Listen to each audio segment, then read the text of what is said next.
Welcome to Project Grown Up. This is a weekly podcast about conquering the phenomenon known as adulthood through hard work, discussion, and most importantly, a lot of laughs. We hope you will be a part of this project with us. I'm Alex, here with my co-host Danielle. Hey, hey. And Amy. Hey, girl, hey. So we're going to be starting a new segment here. Amy started this new hashtag you might not be a grown-up if. Insert something here that lets you know you're not a grown-up if you're doing this. Amy, why don't you talk about your hashtag you started? Yeah, so I kind of just based it off of, I don't know if you've ever seen Blue Collar Comedy with Larry the Cable Guy, but Jeff Foxworthy has this skit where he just goes through a bunch of different scenarios and like, you might be a redneck. So I kind of am looking towards things where I'm like, you might not be a grown-up. So my first one of this week that I'm working on this year, 2021, if everyone expects you to be late to everything, you might not be a grown-up. Danielle, what do you got? Does it have to be something I'm working on, or can it just be something that applies Just in to general. people? It can be anything, girl. Okay, this one does not apply to me. But if your parents are still paying your credit card bills, you might not be a grown-up. Oh, Lord. Whose parents is paying their credit card bills? Not mine. All right. And the one I got for this week is going to roll into our episode. If you're leasing a Mercedes, but you can't pay your rent, you might not be a grown-up. All right. Is this actually happening to you, Alex? No. I got a Volkswagen. So, but I have been thinking about. So in Florida, I've noticed people drive really nice, fancy, expensive cars, and you kind of get this type of person where it's usually like an old white male that's, not very attractive, and you're like, all right, well, sure. But then sometimes I see really young people, and I'm like, and then I see these expensive cars driving into my complex where I live, and I'm like, you driving that, but you live in here? Like, okay. So that got me thinking. I was reading this article from Kiplinger's top 20 list of things that aren't worth the money. This was by financial planner Andrew Rosen. I'll give him some credit there. And it's kind of listing all these things that aren't worth the money. So I'm going to ask you guys about some things you bought this past month. Were they worth the money? Were they essential? Did you get any buyer's remorse there? I would say that actually, because it's only been 17 days, I have bought more food, and a couple outfits that I paid for with Christmas money at the Nike outlet. So I got a shirt that's normally like, what, $50-$75 for 15. I got a crazy comfortable pair of pants that are normally $100 for 25. So yes, it was hella worth the money. Amy, what you got going on? You buy anything expensive? Definitely not expensive. I do agree with Danielle, since it's only 17 days into the new year. I've been pretty good. One thing I actually noticed that I've been recently changing, I used to spend I still spend a lot of money on food. The most my paycheck goes on food. But Same. a lot of the time I would spend $20-$30 on some cheap Chinese, or go to Taco Bell and spend $15-$20 just on myself. So now I've transitioned into the point that, hey, if you're going to spend money to go out and get food, it better be something quality. So I'm only ordering out if I'm getting steak and asparagus. I'm not doing McDonald's 3 days a week anymore, or Taco Bell, or any of that crap, because honestly, it's just not worth the money. So I'm trying to be more conscious of how I'm spending, even if it is on food that I'm going to eat in 10 minutes and be done with. Hey, that's if that's your happy item thing that you go with, if that's, that's what brings you joy in life, you should be able to spend money on food. I mean, it's not like a $200 meal, is it? Well, no, I'm just kidding. No, I've actually been I've been going and buying a lot of steak at the store now and making it at home. And for example, chicken wings, like hot wings, are my go-to eat out item. It's my favorite food. So I recently learned how to make my own wings. So instead of paying, $30-$40 to get, wings for the house, I'm just going out buying a bag of wings for $8, and I got 3 meals. Nice. You know what I like to do? I just don't think that meal prepping is who I am or will ever be. I hate to say that, but I've tried in the past. It just doesn't work. I don't like leftovers all the time. I probably eat something 2 days in a row, and then I'm like, ugh, I'm tired of this, I like to think that if I cook at least 5 days of the week, at least 1 or 2, I can order out. That's fine. And realistically, the 2 days that I'm now ordering out, I'm usually only paying for one of them. So you know what I mean? I think you you got just have that to be smart boyfriend. about treating yourself. Yes. Alex, what about you? Have you bought anything non-essential yet this year? Hell yeah. Uh-oh. Sounds like a lot. No. Okay, so I've been having a hard time walking lately for some medical reasons. So, I don't want to be shut in, and I didn't really want to have to go to like a wheelchair yet. So I'm like, I'm gonna get one of those electric scooters. And it was so expensive, but I was like, okay, this is gonna be great. It's gonna work out well. Well, turns out it was really expensive. It's way too heavy for me to pick up. It doesn't fold, so I can't take it in the car anywhere. And one time I was riding it and the battery died.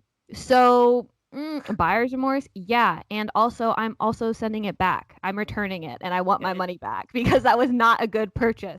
Can return or resell things if it doesn't work out. At least you can get your money back and return it. And I think that is something that people have a lot of is buyer's remorse. Like a lot of people will be excited about something and then they get it and maybe use it for like a week and then it goes in the closet somewhere and you never use it again, but you've dropped $500 on it. So that's something to definitely evaluate. Like if you're having it, playing with it, using it, what have you, within that first week, and you can already tell like, this was probably a waste of money, look into the refund policy. See if you can get your money back because, don't just scratch it up to loss. I think people get buyer's remorse a lot when they buy clothing because how often have you bought something or has somebody you have known bought something and they only wear it like once or twice and then you're like, okay, that was a waste of money. So Right. I think I personally am getting better at being like, this is going to be like a staple in my closet, and if not, I'm like, I'm probably not going to wear it. Like, I really like it, but if I'm not absolutely in love with it and like I need to get this, then I'm not going to buy it. I got 2 types of buyer's remorse, clothing associated buyer's remorse. The first one is what I'll do if I like something and I'm not sure if I actually want to pay the price. I'm not sure if it's going to fit or if it's going to work out for the occasion. I'll buy it and I'll take it home. I'll sit on it and then I will return it. I will return it and get that money back. But I've also had buyer's remorse where I was like, really liked this outfit and I was like, no, I'm too cheap. I'm not going to get it. I don't need it, blah, blah, blah. And then 6 months, a year later, I'm like, dang, you know what? I really wish I had that outfit. And I still remember, exactly what it looked like, how it'd be perfect for the occasion. But, in the end, I saved some money and it didn't really matter. That's so funny because when I go to the store, I will be that person who's carrying like 20 things, probably dropping a few. Like when we went to the outlet mall, I had like at least 10 things in my hand. I'm like, Dave, you need to like hold some of this because I can't hold all of it. But I don't end up getting everything. Like I only got 3 things because realistically, I'm not going to spend like hundreds of dollars. I need to pick what's most important to me and what I'm going to use the most, and that helps me kind of avoid buyer's remorse. So I think that's one of the ways you can do something. To kind of touch on that a little bit, Danielle, I think that's another way to avoid buyer's remorse is to go to an outlet mall or a thrift store even. Getting clothes that are a lot cheaper but same quality is really good for that because yeah, you may turn around, 6 months from now and be like, dang, I really only wore that like 3 or 4 times. But that's a big difference in your gut if you spent $100 on it and only wore it 3 or 4 times versus if you paid $5. You're like, well, for $5, 3 or 4 wears, it got its worth.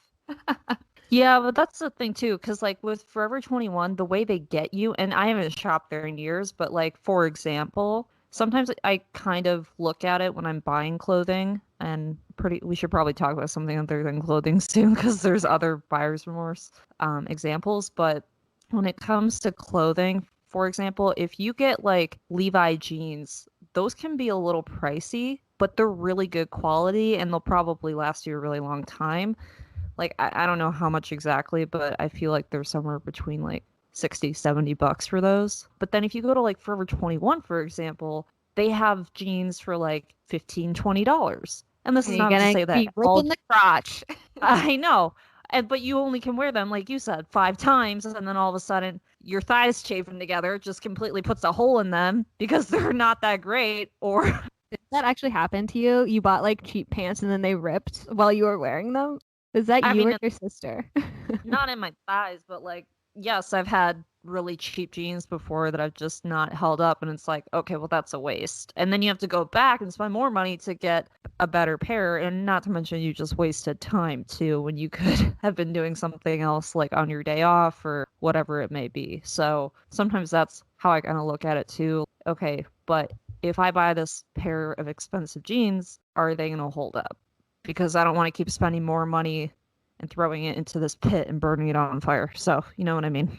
All right, so let's move away from clothes now. And what I really wanted to get with this article is, they're talking about like more big ticket items.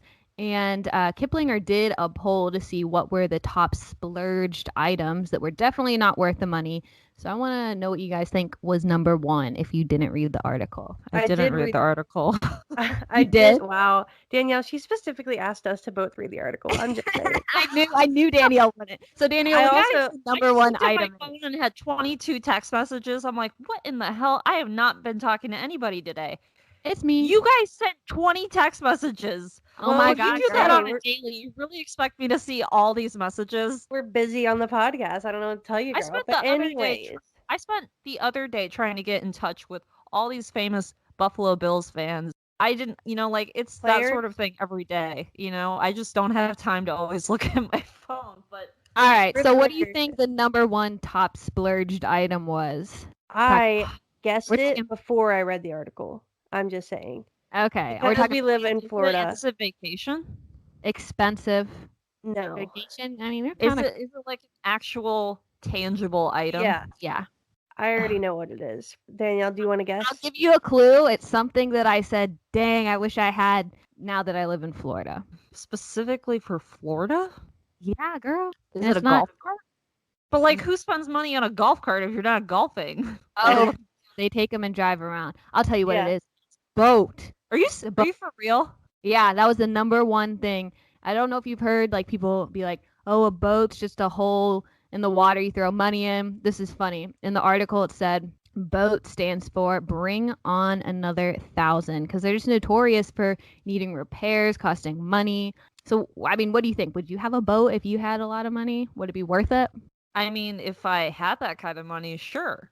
I don't have that kind of money, so no, not at the moment. If I had the money, I would also definitely want a boat, but I would want to go in on a boat with a couple other people because I've heard like the docking fees alone, just to have it docked up somewhere and taken care of when you're not using it is beyond expensive. And honestly, like people, for example, like my step grandparents have a boat and they hardly ever use it. Like when they first got it, they would go out on the boat all the time, but now they never go out on it. So I feel like a lot of people just get it because they want one. But then once they realize how much work it is, it takes an hour to get it out, get it like cleaned up, fueled up, ready to go. Then you're maybe out on the water for like an hour or 2 hours. Loading it back in is another hour. It just is so time consuming that I don't know if it's worth it in the end. Right now, I feel like we're at the point where we're trying to build our careers and start making money. That's really good. Or, keep adding it on. I don't know about you guys, but I'm personally not in a place where like I could live a luxury lifestyle. That bougie lifestyle is just not the one for me right now. Like there's no way I'd be able to pay off my debt, my student loans. I think part of it is also thinking about like what you do want someday. And if that's kids, for example, I don't know if a boat is necessarily the right move right now. All right. So on the list, they also had fire pit, which they said they weren't really worth the money. But, now that we're in COVID and especially, we're all from up north and it's cold and you can't really have friends inside or you're not supposed to. Do you think that a fire pit's worth it right now, given the situation? Hell yeah. Who wrote this? Somebody that lives in the South? They clearly have no idea how much a fire pit comes in handy in very cold temperatures. I would buy a fire pit. I totally would.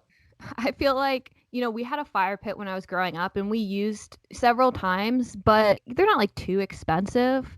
But I don't feel like you get that much use out of them. Now, given the current situation, I think you'd get a lot of use out of it. So I think, that's another thing to consider, is the timing right for such purchases? I think that's definitely the point they were trying to make, Alex, is, is the investment worth the time you're actually going to use spending it? I agree that right now during COVID, especially if you're up north, that it would be a really great investment.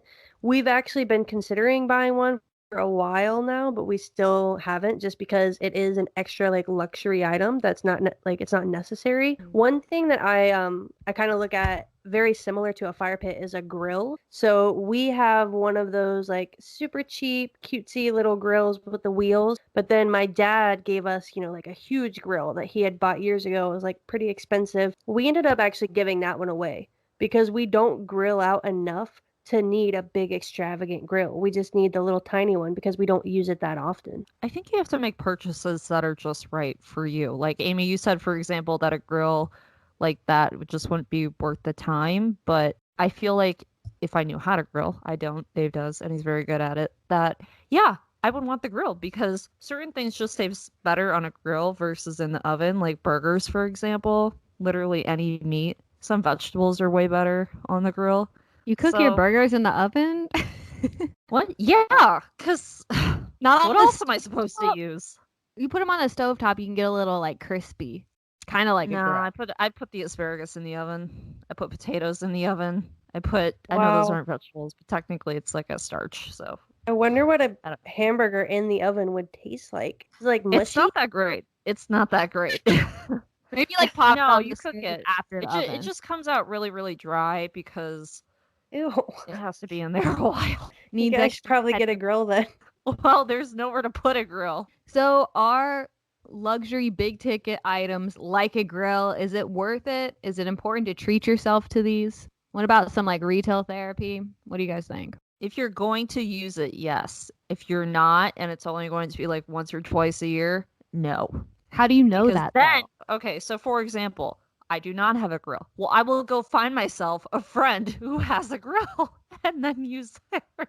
I think it's important to kind of sit back and think about it. You have to know yourself, honestly, and you have to take kind of a deep dive into your own psyche and be like, is this going to make me happier? Like, is it actually going to add something to my life? It's a kind of one of my rules of thumb whenever I'm shopping is to put everything in the cart that I want, and then before I go to the checkout line, look back through the cart and see if there's anything that I really don't need. And I usually put back at least 2 or 3 things that I'm like, for $25, you really don't need that. So I think it, like Danielle said, it depends on the person. I think it definitely varies, but it is important to give it some time, give it some thought, and make sure that it's actually adding value to your life. I just want to point out that if you're going to a grocery store, if you don't want to overspend there, do not go hungry because that is usually when I've True. overspent. Because then I'm like, oh, this would be good. This would be good to make. This would be good to make. And then you get like all these weird ingredients that aren't universal for all your meals. And then you end up with all this crap that you're like, why did I buy this? And then you're like, oh, right, because I ate at 9 o'clock in the morning and didn't eat again until 5 p.m. on my day off. So, We know food is always on her mind, people. hey, they are on yours too. I mean, I can't even tell you how many Slay That Q&A questions we've had that are just like food related. So don't even. I actually have a question that I think fits in here. So, what do you think is the better buy? Like, do you think you're better off buying a tangible item, like a big ticket item that you want or need, or would you rather pay for an experience, like going to a concert or taking a vacation? I think when you're a kid, it's usually tangible items because you don't realize how You big don't realize you go out vacations of will. them or, Yeah, have yeah, long-term yeah, use. exactly. I feel like when I was a kid, I would have said tangible items because, if you're really little, you're not going to remember like vacations that you went on with your family and like what it really meant to all of you. But when you're older, the time that we all went to Miami together, I would rather spend money on something like that versus spending money on something that's just going to sit in a room. Yeah, I agree. So Marco and I, instead of like buying each other gifts for holidays or birthdays or whatever, we usually will do something or we'll go on like a little vacation. So for Christmas this year, we went down to Marco Island instead of buying stuff that just junks up the house because I hate junk. It works out, you get some nice memories, some nice photos, you get to see the world. It's better to have the experience. You can't take things when you go. You know what I'm saying? I Yeah, definitely that's true. agree. I just recently made that transition in my life though, like the past year or two, honestly, because I used to be the one that was like, "Oh my gosh, like I need the AirPods." I really wanted those AirPods. I always wanted like some real diamond earrings, like fancy, fancy, schmancy stuff. I thought that I wanted and needed that. But now I'm realizing, as I get older, like there's so much of the world that I'm never going to see, I'm never going to experience. So I do want to spend more of my time and more importantly, more of my financial resources going out and living, like actually living and experiencing life in the world and everything that it has to offer. So I definitely would now say the experience over the items. I think especially with the year that everybody has had during the pandemic, I'd be a little surprised if more people said tangible items than experiences. Because I think the biggest thing that people have missed throughout the entire year is human to human interaction. Yeah, definitely. And, this situation that we've been going through has brought that to light. But I also think more of an experience thing might also be either our age group, but also like more of a millennial mindset. Like older people, I know a few that they like to buy those things, instead of, I know some people, some families that instead of going on vacations, they like to have that nice car. They like to have that pool. And I think that's okay too. At the end of the day, it's really what's going to fulfill you, what's going to work for your situation. That's true. It goes back to the whole idea of who's the person you're talking about. And that's how you kind of will have to answer whether it's worth it or not. So you might dream of owning that boat, sitting out in the sun at sea, but at the end of the day, buying expensive thing won't make us happy. In reality, you can just charter a boat and get a similar experience and pay a lot less, which means more money in your pocket to make better long-term investments or to go on those nice vacations you've been missing during COVID.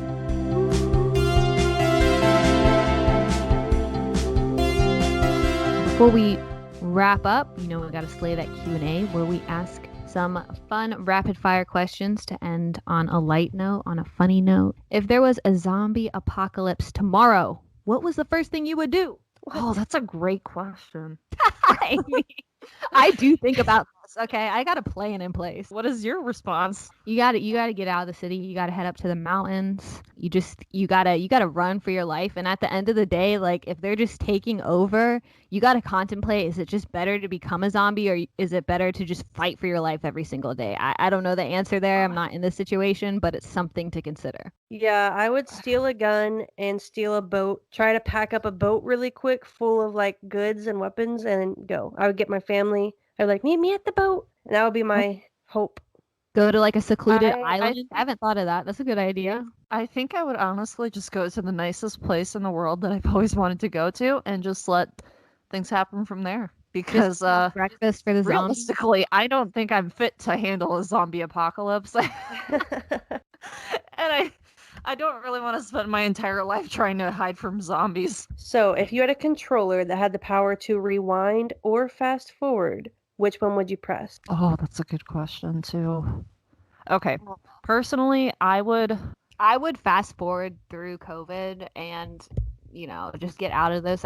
I feel like I wish I could be a little older when COVID happened because I feel like I'm at the prime of my life right now, but there's so many more horrible things going on in this world. I need to not be so self-absorbed. Ungrateful?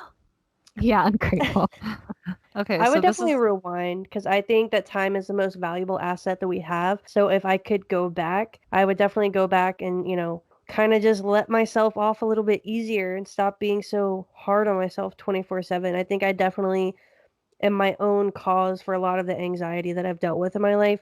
And I wish I could just go back and kind of breathe a little easier. And then also, of course, get started on all my entrepreneurial stuff a little bit earlier in life. If I would have started off at like 16 or 17, I'd be in a much better position right now. Okay, I'm going to answer this question with a couple changes that I don't know if I'm allowed to apply, but I'm going to do it anyway. It's only got 2 buttons, fast forward or rewind. I know, but I'm giving it with some new circumstances, okay? So if I would rewind with the whole idea that it doesn't change my entire future because I think things happen the way they're supposed to. However, I would rather rewind than fast forward because then I can, kind of like Amy said, value the things that I once had that maybe I didn't pay as much attention to, or one of the biggest things about me in the past is that I was super shy, so I'd probably change that. However, I wouldn't fast forward because, I didn't know I was going to meet Amy, for example. And I think there's a lot of really great things about that in the sense that, like, you don't know all the great relationships that are coming your way or all the people that are coming into your life that are going to change it for the better. So I think that's one way to look at it. And I would rather just be surprised versus know everything in the future. I'll just let that play out. Okay, so for this last question, this is tough. Would you rather have unlimited sushi or unlimited tacos for life? I would definitely say unlimited tacos as long as I could have multiple flavors. But if I could have just one flavor taco forever, it would definitely be tacos de la lengua. That's my favorite tacos. Tongue Oh, what's in tacos? that? Yeah. What's it, It's beef worse when tongue? you say tongue. What's in that? Is it It's like cow tongue. tongue? It's cow tongue, yeah. Oh. Cow Lengua. tongue is actually really good. It sounds It's gross. so good. It's really good.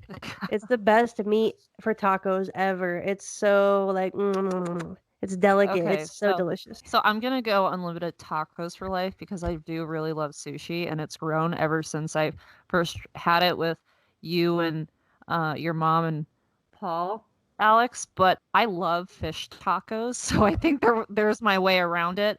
Oh, Also, okay. skirt steak tacos that my dad used to make.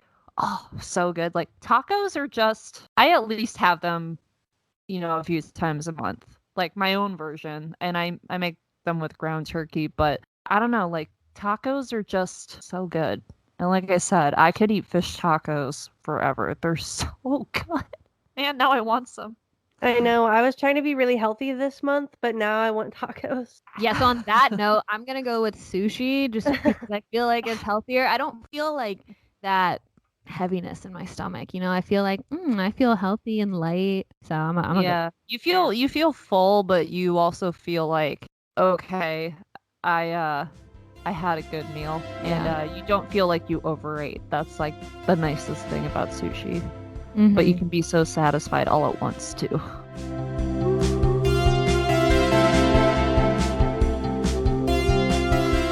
As always, we want to leave you with some words to live by. This week, we're quoting George Horace Lorimer. He said, "It's good to have money and the things that money can buy, but it's good too to check up once in a while to make sure you haven't lost the things that money can't buy." Join us for new episodes every other week. They will drop Monday so you can start the week off right as we unravel another chapter of Project Grown Up. Be sure to subscribe to the podcast and leave us a 5-star review. You know you want to. If you or anyone you know would be great for our PG inspiring stories, send us an email at projgrownup@gmail.com. Hopefully you found some keys to success in this episode. Cheers to another week of trying to be a grown-up. Cheers, everyone. Cheers, ladies. Cheers!